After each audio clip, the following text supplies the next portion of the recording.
NCD civil society is coming together in Kigali, Rwanda to exchange knowledge, share good practice and strengthen capacity to advocate for prevention and control of NCDs.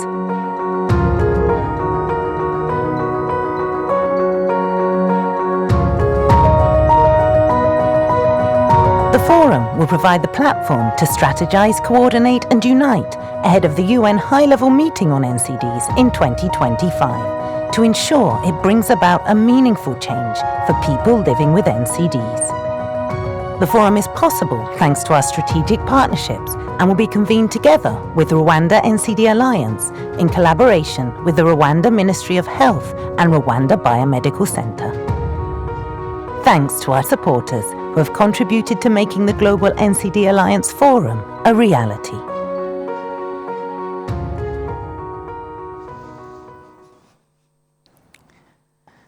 Well, good afternoon and welcome to this really pivotal and important session now on financing. It's come up consistently in many of the sessions that I've already heard here at the forum.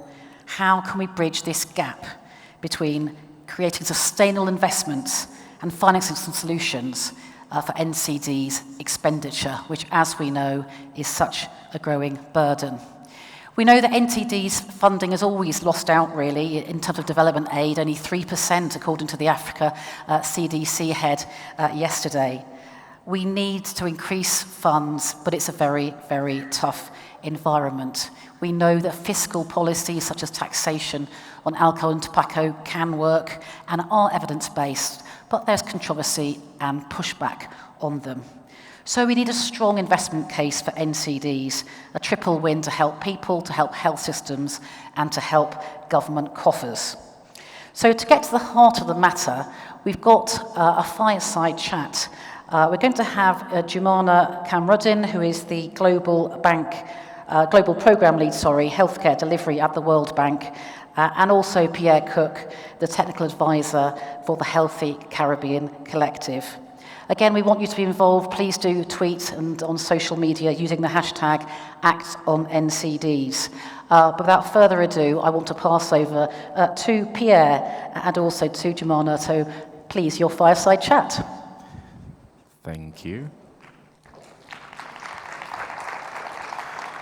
All right. Hi, Jumana. Hi, Pierre. You got that? Hi, Pierre. Can you hear you? Can you hear me? Yes. Perfect. So it's really nice to catch up with you again after last meeting in Washington. We're in a different place, higher altitude from what I'm told. But it's really nice for us to continue this conversation around financing for NCDs. And I just want to jump straight out the block with, in 2025, and looking forward, we want to understand what is the current status of global financing for NCDs?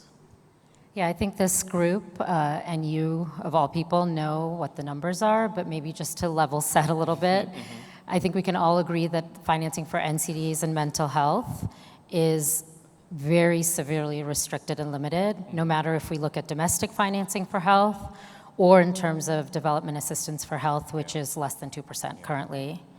And this is despite the shifting burden that we're seeing in burden of disease, as well as demographic shifts that are the world over. And at the same time, the cost of inaction is tremendous. If you look at the World Economic Forum's estimates, between 2011 and 2030, it's $47 trillion. And that's $1 trillion a year just for 2 mental health conditions. So it's just, when we're talking about what is the cost, it's huge, and that's not even taking into account the exponential cost on human lives. Yeah, I mean, $1 trillion, I can't even think of the amount of zeros involved in that. But in thinking about sustainable financing, we're trying to understand, as a civil society organization, NCD Alliances, what are the main challenges and issues around sustainable financing, particularly for NCDs and mental health? Thanks, and this is a lot about what we've been talking about, I think, in the lead up to this meeting and in last year's dialogue. I wanted to maybe talk about 4 issues. So the first one, and taking into consideration what was just said around, we're in a particular macro-fiscal environment, which is severely constrained, highly uncertain, and very complex.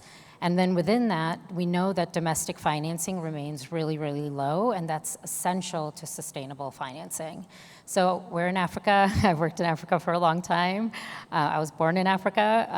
And when you look at just the Abuja Declaration, we're 25 years in. And while there has been a lot of progress, and this was AU countries really coming together and saying that they wanted to really commit to 15% of domestic resources really to be prioritized for health, while there has been progress, and there are a couple of countries meeting that goal, many countries are far below that target. And then what happens is that makes development assistance for health, which is already stagnating, substitutional rather than catalytic, and that is inherently unsustainable. So that's one big issue. The second one is that with the resources available, there's a lack of prioritization that aligns to the population needs, that's a big one, from health strategies to the financing that's needed. And then third, there's the fragmentation issues. Systems have been built through fragmented specific disease silos, and and the lack of accountability are real impediments to ensuring that resources are translating into equitable, high-quality services that meet people where they are. And then maybe the last point I wanted to raise is that you really can't talk about sustainable financing, the sustainable financing agenda, without the financial protection agenda. Today, 2 billion people face financial hardship to accessing health services, and 1 billion of those people are at risk of catastrophic health expenditure. And those impacts are huge in terms of families, intergenerational poverty, and what people have to face every single day. So just, that's a core part of how we have to think about sustainable financing. So we've kind of painted the picture. We started with, what is the current status of financing for NCDs and mental health? And then looking at the main challenges, I noted that you said prioritization and accountability. And just within the last couple of days, I've spoken to some persons who mentioned that in some instances, their government, they don't have the financing to provide towards NCDs and mental health, and so there's a need for mobilization of financing or finding it.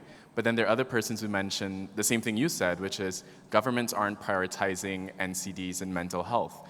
And I thought at the meeting last year, what I enjoyed, and it was repeated sometime yesterday, was that we found in the room, I think for the first time I've seen it, ministers of health, ministers of finance, and civil society organizations in the same room speaking about what are the priorities we want to set, how can we hold each other accountable. So I think for us as civil society organizations, we didn't have to stand outside with a placard. We were in the room with the ministers, and that was a great opportunity for progress. But I think in reporting back to the members here and beyond, what then did the meeting last year do in terms of furthering the NCD financing agenda? How did it help us, if at all?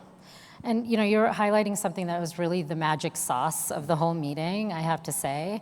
And I think working with WHO and through the World Bank, I think already collectively working on a technical agenda from a financing perspective was really important.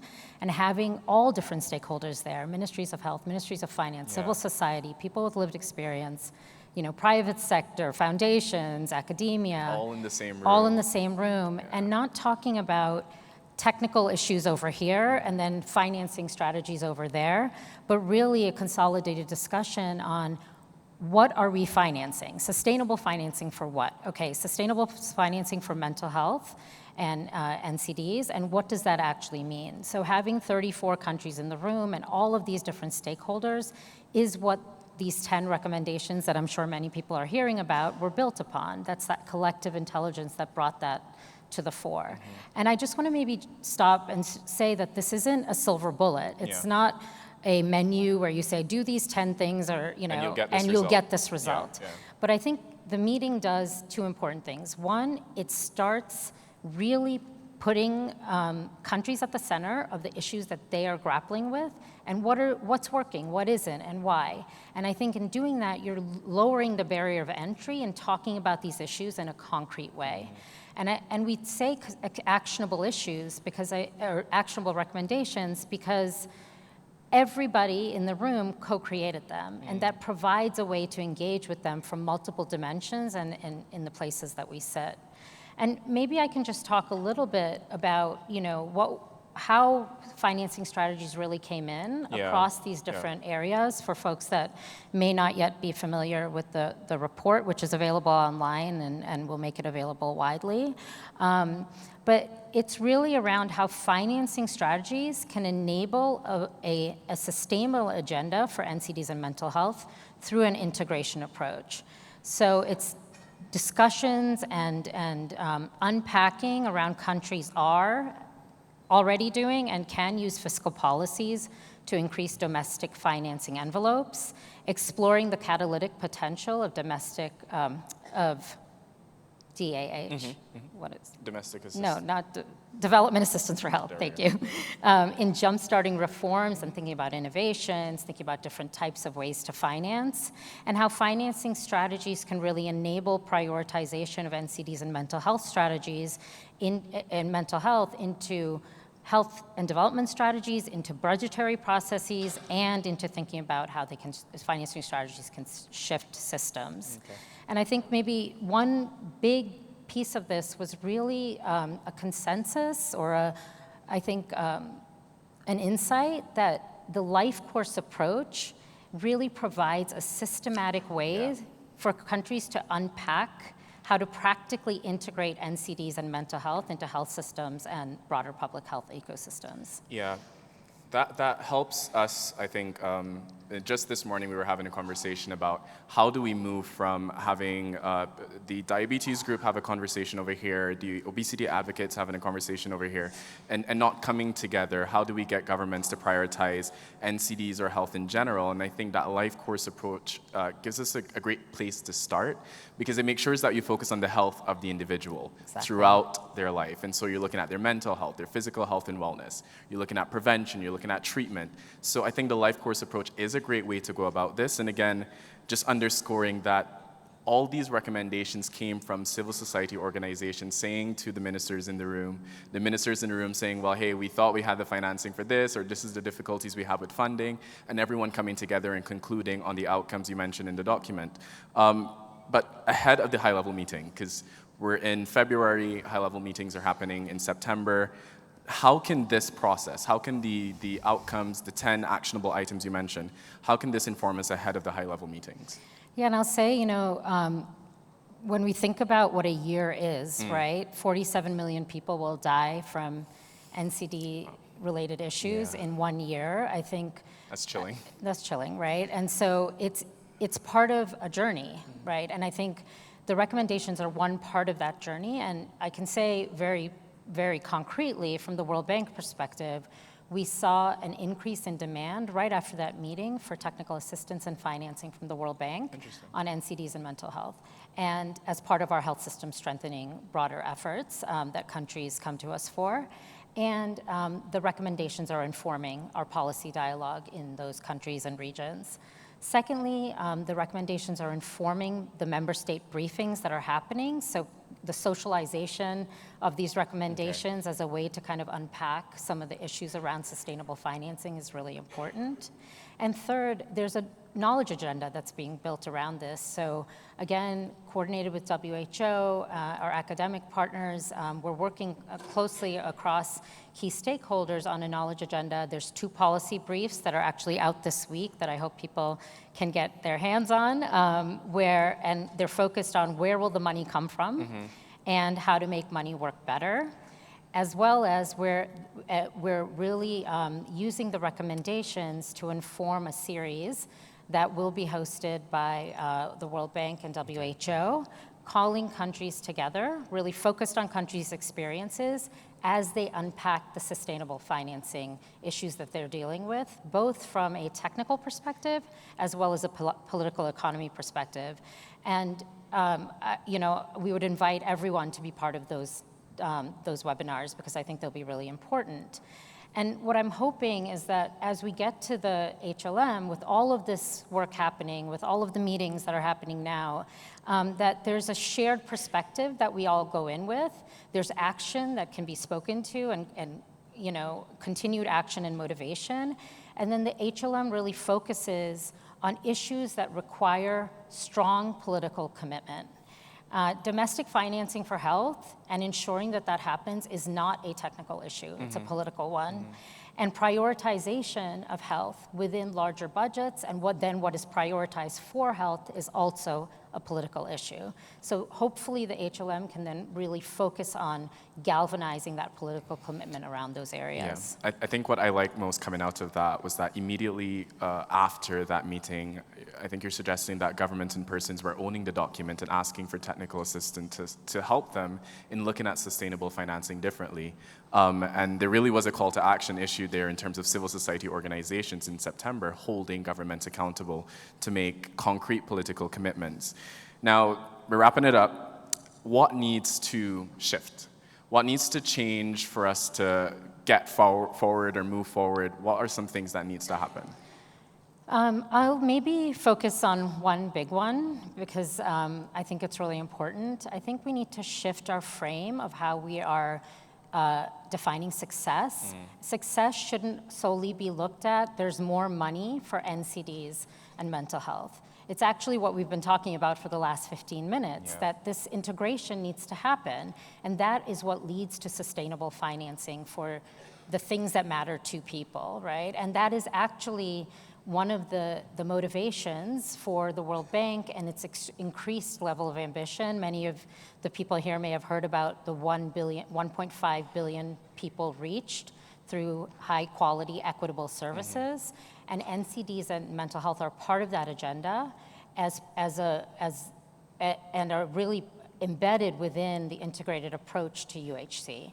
And I think all of us need to think about how we integrate this agenda across the board. Yeah, I think just coming out of it, the people-centered approach to addressing sustainable financing, calling for more political commitments, and not only commitments, but action. I see the role of civil society organizations helping to hold governments accountable and really using the outcomes from the meeting last year to drive what we asked our ministers of finance and our governments to do ahead of the meetings in September, because the commitments are there. They kind of committed last year to certain things, and we're just reminding them where those commitments are and using them to move forward. So it's not recreating the wheel, it's going to a resource that is there, that's been developed by us, for us, along with ministers within our governments, to kind of tell them, well, hey, you said you'll do this last year at the World Bank. We want you to continue. Giovanna, thank you very much. Thank you. Always a pleasure, Pierre. Thank you. I'll hand over to the moderator.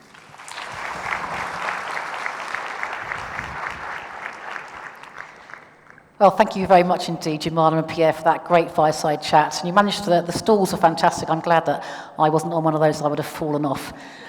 Thank you. Please take your seats when you want, and thanks again for that great discussion. What I took from that was that these dialogues are happening. They are hard conversations, but they are happening at all levels, and that gives us a lot of hope. I want to concentrate on hope as well as challenges in our panel discussion. I'm about to bring them up onto the stage, but I forgot to introduce myself. Just so to remind you, my name's Jackie Thornton. I'm a health journalist for The Lancet and Nature in the UK, and I'll be moderating the discussion. So I'm going to call our excellent speakers to come up. We first of all have Ulrika Arrowhead Kargström, who is the president of the UICC, the Union for International Cancer Control, coming from Sweden. Welcome to you.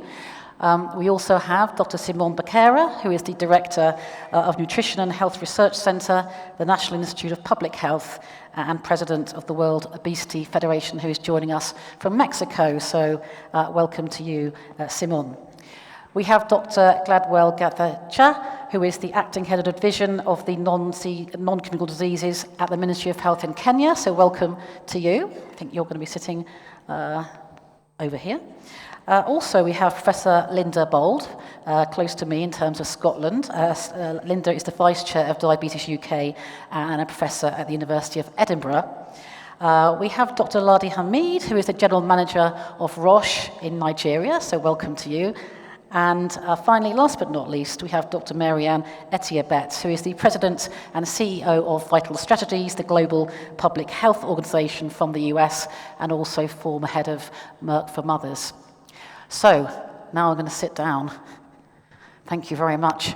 I want to have a little bit of a discussion here about, we'd heard earlier on about partnerships, how can partnerships between the private sector, between government and NGOs, how can they unlock new funding sources? You know, we heard that spectacular figure from Jumana, $47 trillion. That's a frightening figure just for 2 conditions. So how can we unlock these sustainable funding models that make sure that everyone gets access to NCD prevention and care, particularly in underserved communities? Let me come first of all to Ulrika. What do you think, obviously you're talking from the cancer perspective, but what are the solutions that you can I think just wanted of? to share an example from the ATOM Coalition, the Access to Oncology Coalition, a global initiative led by the Union for International Cancer Control that started 3 years ago, and it's in partnership with more than 40 partners from private sector to civil society sector, aiming at giving access to oncology medicines in low and lower middle income countries. And it's about availability, affordability, and appropriate use of oncology medicines. And when we started this, we noted that less than 50% of cancer medicines on the WHO essential medicines list were actually available in low and lower middle income countries. And during these 3 years, we've had some lessons learned, of course. And the first one is, of course, that cancer medicine just alone doesn't really solve the problem. We need to make sure that they fit within existing health systems and reach the people who need them. And too often, medicines are made available without the right infrastructure, leading to waste and inequities. So we must strengthen all parts of the health system, diagnostics and capacity training healthcare personnel. But talking about the financial dimension, one of the best ways to make treatment more affordable is expanding the use of pooled procurement. And we have strong evidence that pooled procurement significantly reduces cost. And we're working with IDA Foundation on NCD Connect, showing price reductions for more than 30% in some cases. So it's really a huge difference. And it isn't just about saving money, because these resources can be reinvested into the health system, making it more sustainable. Can I ask you, Ulrika, in terms of pooled procurement, I mean, I can see in terms of small other nations that is very important for all types of NCD medicines, but, you know, what other countries do you see pooled procurement as helping? You know, are there any obvious low-hanging fruit who could benefit from that? Yeah, it's really, I mean, in this initiative, it's 40 countries who are part of this and who have access to these medicines. And right now, there are more than 70 cancer medicines that are available, and a number of, I think it's about 14 or 15 diagnostics available. But we also are working with, I mean, some target countries in order to combine this with capacity building. And we are focusing now with pilot countries, El Salvador, Mongolia, and Zambia, where we have sort of agreements with the health ministries in each countries.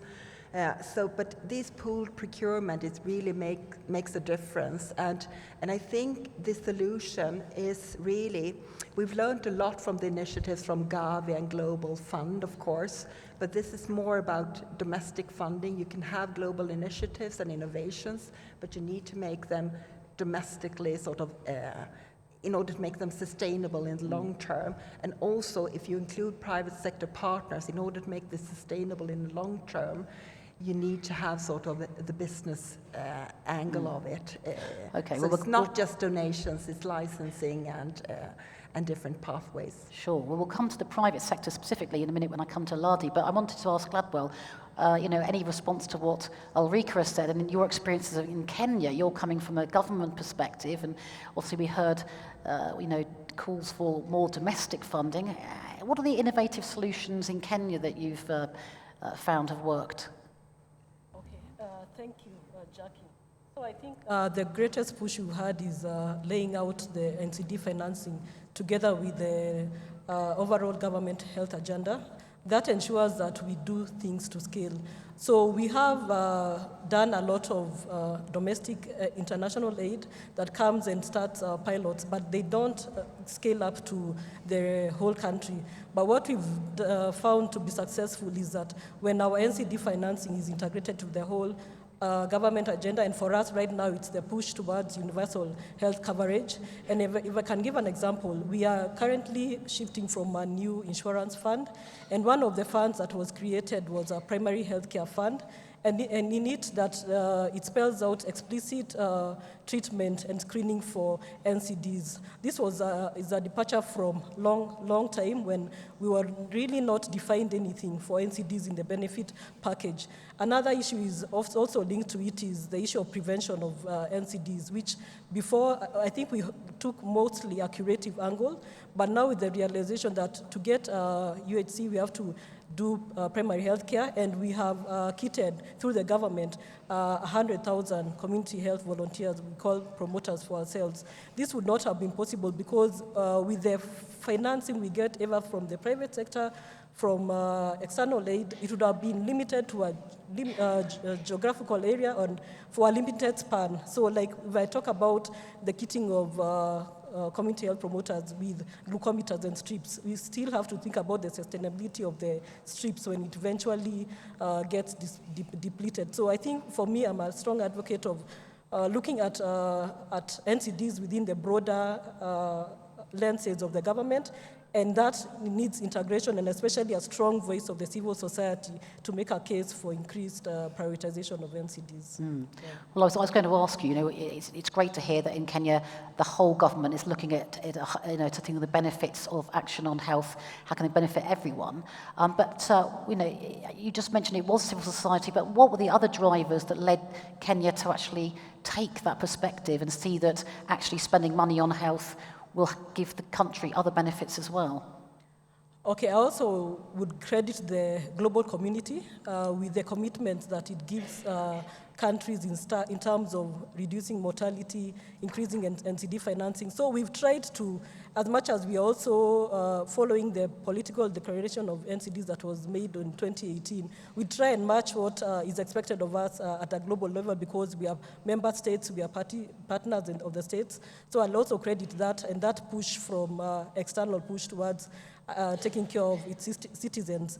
I also have to bring in place the role of the private sector. It cannot be overlooked, and it has been an enabler in trying to help us establish some of the great strides we've been able to make in terms of making health more broader, and in terms of them subsidizing some of the medicines. We have access programs, subsidizing some of the equipment that we need for screening or for diagnostic or management of NCDs, especially in the cancer space or in rare diseases such as type 1 diabetes, which really requires a lot of partnerships, and we have programs like the Changing Diabetes in Children project, and also in the sickle cell, which many partners and players are not there, but we've joined hands with civil society. We've also joined hands with the private sector to enable the health systems for some of these rare diseases to be brought to the forefront, also mentioning here the Pen Plus project. Yeah.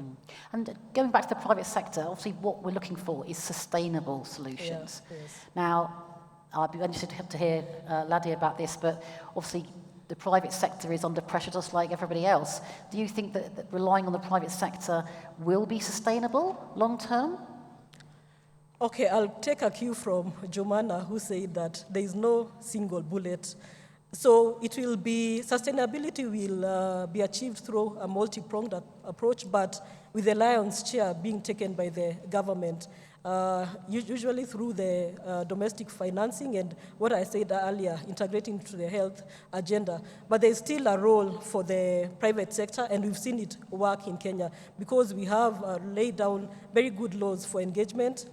Before we engage the private sector, we have to do an MOU, and importantly, we don't work with the private sector alone. Success also comes in when we bring in a non-governmental entity, and the role of the non-governmental entity here will be either to implement, to be a fund manager, to offer technical advice, or even to voice the successes of the project such that they are responsible for bringing in more financing into that arrangement. Thank you. Yeah. I'll come on to Ladia, and then I'll come back to Willow to see if you have any further comments on what we've been talking about. But Ladia, that's an interesting point, isn't it? Having a tripartite, a three-way collaboration, government, private sector, and a global organisation who can, oversee or contribute to it. Tell me about what Roche in Nigeria have been doing, and any comments on what our first two speakers have said. Yeah, thank you very much, Jackie. Really great question, and thank you for having me here. Maybe first to comment on some of the points earlier speakers talked about. The role of the private sector is beyond just providing medications and services at a discounted price. I think one thing we keep missing out on is the wide experience we have. I mean, Roche, for instance, we're in over 100 countries. We've seen examples of what has worked, what hasn't worked. And that network, being able to bring that back and share that best practice and experience, I think, with policymakers, governments, I think is an essential part of what we should be doing. Really painting the picture of examples of how governments have navigated NCDs and the failures they've had and the successes they've had. I think that is one key part we should be bringing back regularly for everybody to see. And I think that's one thing we do constantly in Nigeria. Just to share a bit of what we did with the Cancer Health Fund in Nigeria. This was something we started in 2017 from a discussion with the IFC, so forging really strong partnerships, not necessarily with your typical players, but the IFC was not, in 2017, any party we thought, oh, we would do any work with, but from a coffee chat on, look, we need to do strategic purchasing, we need to use financing differently in Nigeria, we need to do pooled procurement, we need to put together a study about how expensive NCD management can be for families in Nigeria and could send a typical family from middle class into poverty. And so we pulled together a couple of other pharmaceutical companies. We had about 6 or 7 equipment companies together. The IFC World Bank was there, PwC, and they built the database, they looked at the data, they built the business case, and then we started the journey of advocacy, sharing this with the ministries of health, and telling them, look, this is the situation we find ourselves in Nigeria. But doing that was not enough. We needed to go to the Ministry of Finance and also to the legislator. The good and bad thing was with everybody we spoke to, everybody had a personal experience, especially with cancer. Either a family member, friend, cousin, or somebody who had suffered this disease. It took about 2 years, but finally the Senate approved that, look, we need to make this a line item and put this in the Nigerian budget. But the key thing that happened here was we can't do it all at once. So from starting, the initial idea was a catastrophic health fund, that it leads to catastrophic expenditure for families and they go into poverty. Let's pilot with cancer. And then in cancer, let's start with the top 3 cancers. So the Ministry of Health said, look, let's do breast, cervical, and then prostate. And then you do that in 6, 7 key institutions where patients can access the care. How does the fund work? You apply online for it. There is a framework that assesses whether you can fund yourself, you have insurance, or you're somebody who needs help. And then you get an approval and you get a digital wallet. You also get a unique identifier. So you can go to any hospital in the country and your money moves with you, and then the services that are paid for are pulled from that fund. Yeah. The services, the money is not used to buy equipment, hospital, desks or painting or buildings or anything. It is solely to pay for services. Now we've done that for about 2 years, and now there's been an audit, there's been a review saying that, yes, this has worked somewhat. It hasn't been perfect, but we can do more. Yeah. So now the government wants to go back to calling it a catastrophic health fund and are bringing in other NCDs. Sure. But there's been a fairly good experience with what has worked well, what hasn't, and yeah, we're quite proud of it so far. It does sound fascinating, and I have to say that coming from my background, you don't normally hear about different pharmaceutical firms working together. So the collaboration between rivals is heartening, and I wonder whether or not maybe cancer lends itself to this. I mean, do you think you extending it to other NCDs? Hopefully, do you think it will be as applicable for something like diabetes or whatever as cancer, or So the extension today that they are thinking of, started Q4 2024, is to bring in kidney disease and then bring in sickle cell. So it's not only about cancer, but even in the cancer space, they're thinking, let's expand to other areas. So I think one key thing you're bringing up is you have, for partnerships to work, you have to be robust in your thinking and allow other interests to survive. It cannot be about your personal interest alone. That being said, you also have to take a long-term view. A lot of the companies dropped out and said, this will never work in Nigeria. 3 years down the line, we got the funding. It's a line item. Yeah. It's funded every single year. Everybody's back to the table saying, okay, yeah, this is working. Let's see what can happen. Okay, well, thank you for that. That's really interesting. I need to move on. I want to move on to some of our other speakers now. Linda, I want to stick on the theme of good practice. What are the solutions? How can we mobilise this sustainable finance? What have you used? And I think you've been experiencing in Scotland. What can you tell us about what's happening in projects you've seen?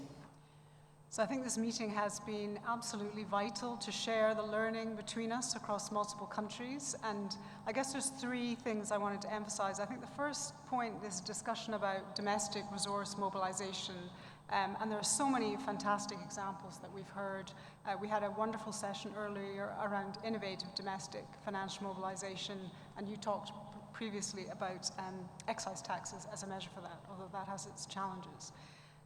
But our experience in Scotland, so I'm at the University of Edinburgh, but I work with Scottish Government and others there, is that we really feel in Scotland that international financing is absolutely key, and we can't give up on that even in these challenging times, as we've all discussed.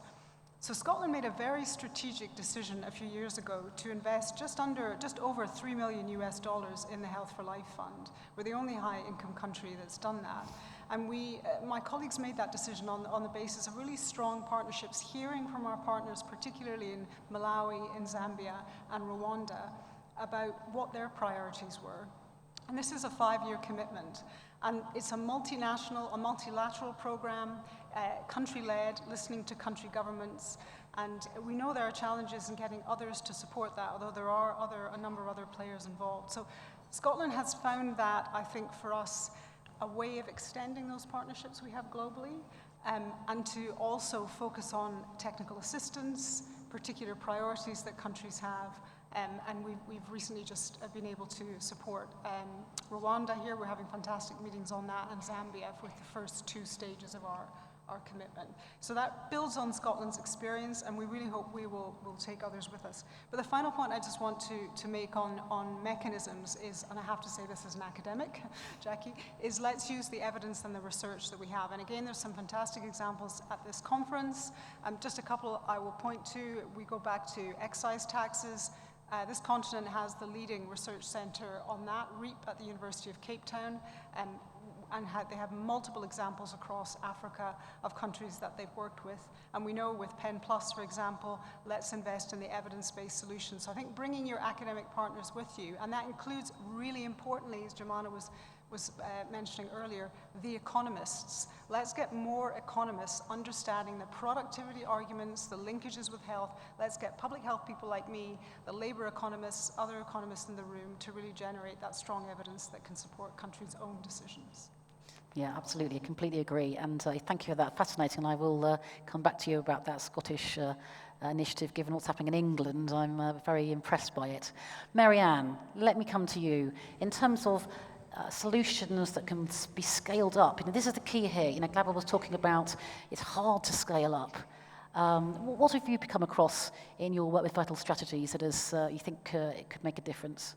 Thank you so much for the question, Jackie. And as I reflect on the past couple of days, and Gatinji mentioned in the opening panel, we know what works. And we've heard from so many examples, not just on this panel, but on other sessions, that so many countries and different entities and different stakeholders are actually advancing solutions, multi-sectoral solutions. The challenge now is for us to replicate them where they're relevant and scale them up. And I do think, based on the work that Vital Strategies has been doing for the past very many years, is that health taxes for unhealthy commodities are the solution for scale. And we know that they work. In fact, we heard from the Rwandan government yesterday that Rwanda is also leading the pace on the continent. They just increased health taxes for tobacco, and they are plowing that revenue back into health insurance to support NCD coverage. And so that's one thing I would like us all to focus on. A recent Task Force for Fiscal Policy for Health report determined that if all we do is increase the price of unhealthy commodities, tobacco, sugary drinks, and alcohol, by 50%, we would save 50 million lives over 50 years. Wow. Yeah, wow. And do you know how many lives that is per second? That's 2 lives we could save every second just by focusing on the unhealthy commodities. And so we know what works. We know it can be done. Now we need to get it to scale. And a lot of the work that Vital Strategies does, partnering with governments around the world, is helping to build those foundational data systems so countries can actually understand their NCD burden. It's not based on modeling, it's not based on estimates, but it's actually based on counting every person in the population and understanding what their health conditions are and what they may be dying of, unfortunately. So that's some of the work that we do.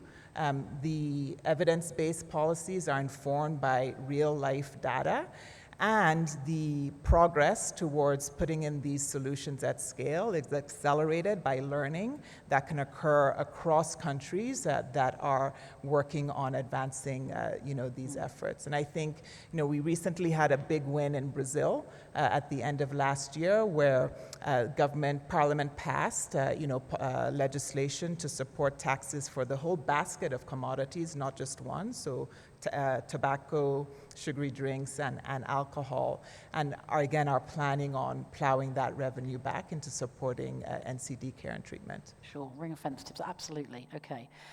I know you're preaching to the converted. When I turn to my next panelist, Simon, obviously you're extremely experienced in Mexico with the kind of taxes that Marianne has been talking about.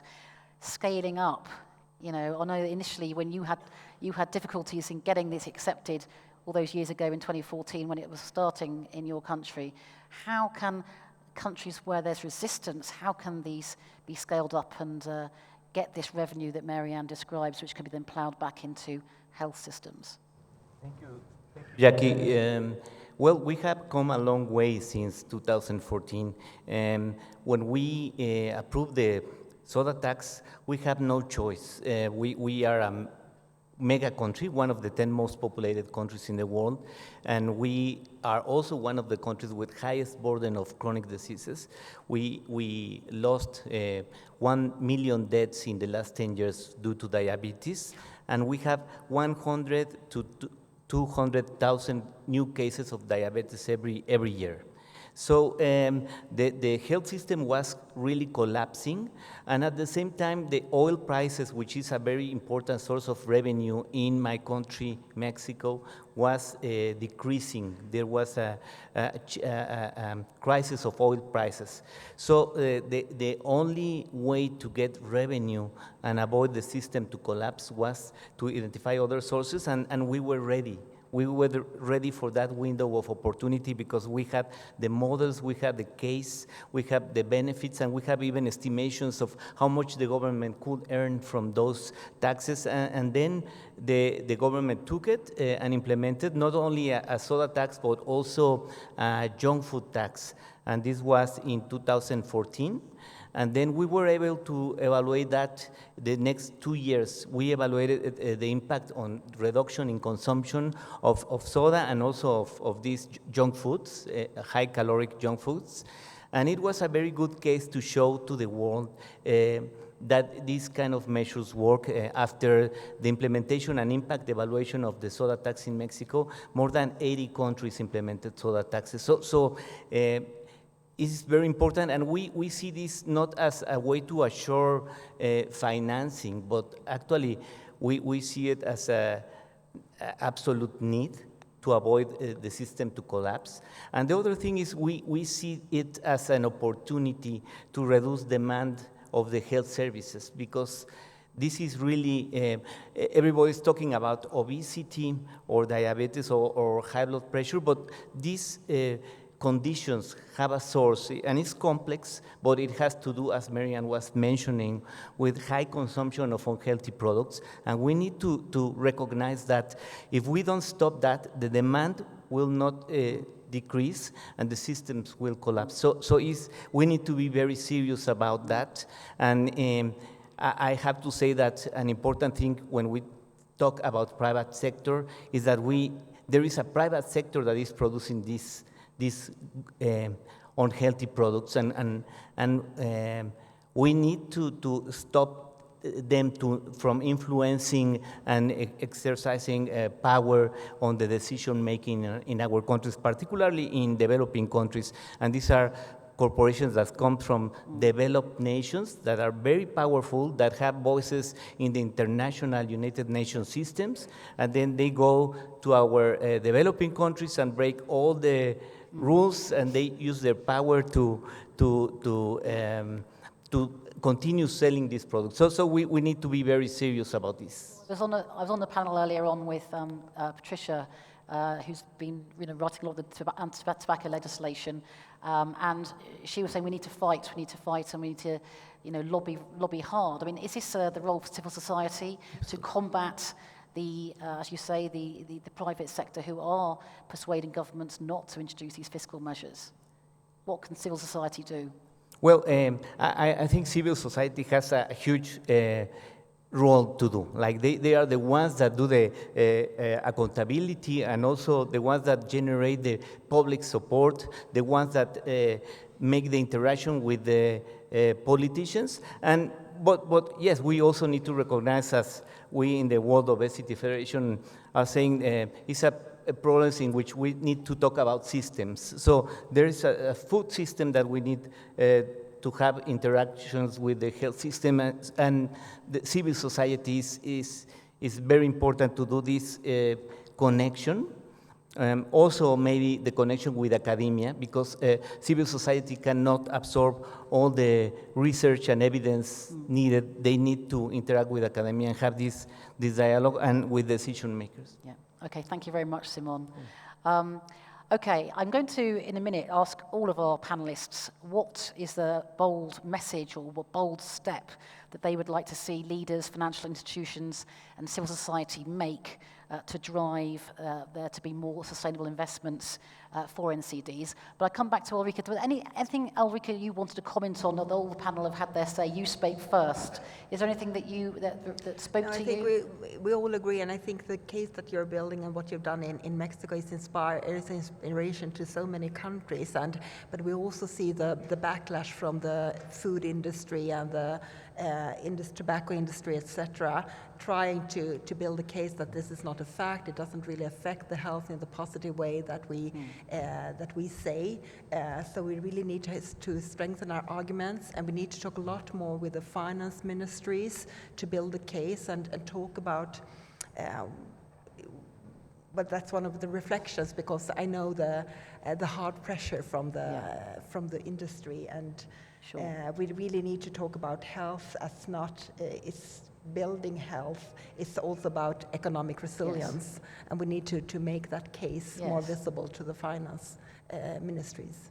So we've heard about data and making cases. I turn to you, Linda. Universities are also strapped for cash too, aren't they? How can we make sure that researchers like you are able to do the kind of research that's needed to give the data that will then enable governments to say this does work and we should carry on doing it? Well, obviously, funding for the higher education system globally is really important, but I think for NCDs and mental health, we need to think about how are we building capacity at multiple levels for research. And a number of colleagues have said this. It's not just about what people do in universities, it's also about think tanks, it's about the NGO sector, who have fantastic researchers working within it. So I think it's really about prioritizing what are the needs. And I guess there's sort of three things I would say. The points on the commercial determinants of health, still not a popular topic, I have to be frank, for researchers to study. So we need to scale that up alongside the economic research I said. The second thing is that public health is often the poor cousin of some of these topics, so we need to make sure we've got a capacity in that area. And then primary care. So many of you at this meeting have been talking about bringing care and support for NCDs and mental health closer to communities, and that means that building up that sector and underpinning it by good data and systems, I think, is going to be key. I don't know whether that's your bold step or bold message, but I'll give you the chance to do another one. That's fine. Well, I'm going to get at each person in turn. Gladwell, first of all, for you, what's the one bold step or one bold message you would like to get across to leaders to increase sustainable investments? Okay, there is the need to, I'll first step back and the need to be prepared and build a sound case for financing, first of all, especially in our countries where we don't have that evidence, which is both hard data and the human-centered evidence. Because we might advocate and then we also get money, and when we might not know where to place it again because we don't have a prioritization exercise. So there's need to get prepared post, both pre and post, and then also continue exploring this innovative financing. I think we still talk about innovative financing and not open it up broadly, but even like our topic today of the private sector, they still need to engage in the non-health private sector. I'm talking about the banks, the telecommunication industry, and there is a good case for us, especially in Kenya. The subnational units have done a very good job at bringing them closer to them, more so because they regularly engage them, give them statistics, just give them progress updates, and they're able to get support in terms of donations or even just money for health system strengthening. So let's explore this innovative financing, both, especially at domestic level. Thank you. Thank you. Well said, I think, Gladwell. Okay. Simon, let me come to you. I don't know whether you've got a bold step around the investment and sustainable investment, which, you know, on domestic funding maybe rather than, we know what you think about fiscal taxation, but is there any other comments that you'd like to make? What's the one bold step you'd like to see? Well, yes, I think obviously we need to have a systems approach, and we know it's complex, and one step will not solve the problem, but I think we need to take advantage of every window of opportunity. So, for example, we dream of having a comprehensive policy to prevent chronic diseases in Mexico, but we have learned that we had one time the chance to get the soda taxes, and that was good because the small reductions had some impact in the liters per capita. And then we have another chance to implement warning labels, and now with these two policies, we have seen reductions in the triglycerides levels of adults on average in the national survey. So we're looking for these results, and now we have a chance also to regulate marketing in the package of junk foods, and we are now kicking out from schools all the products that have warning labels that we have now, or that have any unhealthy characteristics. So I think this is not yet the comprehensive policy that we wish, but we have to take it, and we need to convince civil society and our partners to support it. It's not ideal, but it's what we have, and we need to take it and try to grow to more options. Thank you very much, Simon. Ulrike, what about you? What's your bold message and bold step? It's not really a bold message, but it's a necessary message, because so many countries have developed so many really good national cancer control plans and NCD strategies, but they are not costed, not funded. Only 27% of them are. So they really need to be costed and funded, and there needs to be built a case for domestic resource mobilization. And if you can't really budget your national cancer control plan and NCD strategy, at least if you have clear targets, other actors can sort of add on to that and be part of the process in implementing it. And we, as civil society representatives, we can hold our governments accountable. So not bold, but definitely necessary. Thank you, Ulrike. Again, a plea for collaboration to get what's needed to persuade governments to make those decisions. Thank you. Linda. Very briefly, because I know we're running out of time. Let's not give up on the pooled global financing like the Health for Life Fund. Such an opportunity. Let's not be undermined by global headwinds at the moment and go to the HLM, still recognizing the value of that. But more importantly, as we were hearing earlier, the HLM is about political commitment. So if the advocacy, research, and other communities can speak with a single voice on what they want to see for financing of NCDs and mental health, that is going to be very powerful at that meeting. Thank you, Linda. Nadi, what about you? What's your bold message? I'm with Ulrike on this, not bold, but necessary. Nothing we do is going to be perfect, but that is not a reason not to do something. I think people look at the problem of NCDs and are like, this is too big, and then they're stopped in their tracks and not able to move. there's a whole body of knowledge about what is working and what is not. And there's no shame in going there to say, let's learn about what has happened properly here. And I think we need to help our governments and our leaders to see that they're good examples of things that are really going well for the population, and let's borrow from that, tweak it, and make it work for us. Lastly, for those of us in the room, I think we always assume people in leadership and people in these high-powered positions understand the burden of NCDs or the challenges of the patient journey. I think you'll be surprised, I don't want to say ignorant, but there are quite a number of gaps in some of the things that they look at, and I think we need to get closer to them to really explain and give them a different viewpoint from what they're thinking. Some of the ideas are things that happened 10 years ago, and they just need to change. And they're things that they can copy from here. If we don't tell them, they're going to go back to their constituents and just do something else. So we need to get closer to them. Thank you. And that's very good advice. Thank you, Luddy. Okay. Marianne, I'm sure you're going to be bold, so don't disappoint me. What do you want? I will definitely be bold. The time is now. We are witnessing the implosion of global health financing as we speak. The impetus is going to be on domestic resource mobilization and the roles of governments for finding solutions for sustainable financing for NCDs. As I mentioned, taxes, I think, is the solution for scale. I talked about the health benefits of taxes. What I didn't mention is actually the economic benefits of taxes. $3.7 trillion we could generate. That would increase budgets and LMICs up to 40% for healthcare, healthcare budgets. And, one of the things, just to come back to what Simone mentioned, we need to work together to make sure that we are not actually creating and supporting markets for unhealthy commodities. We need to work together to create and support markets for health.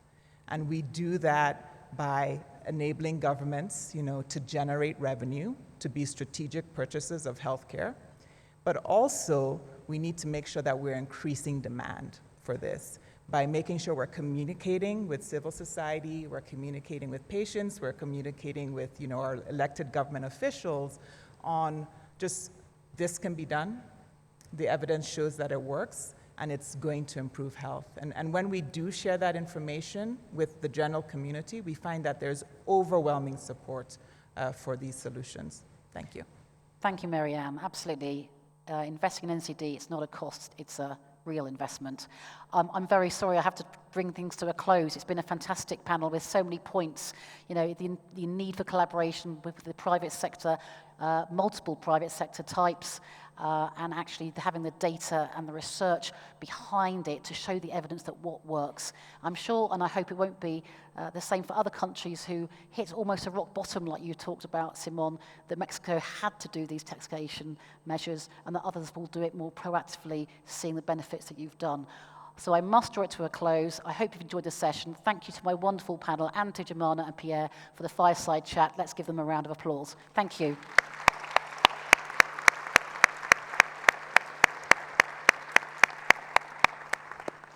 Thank you, everyone.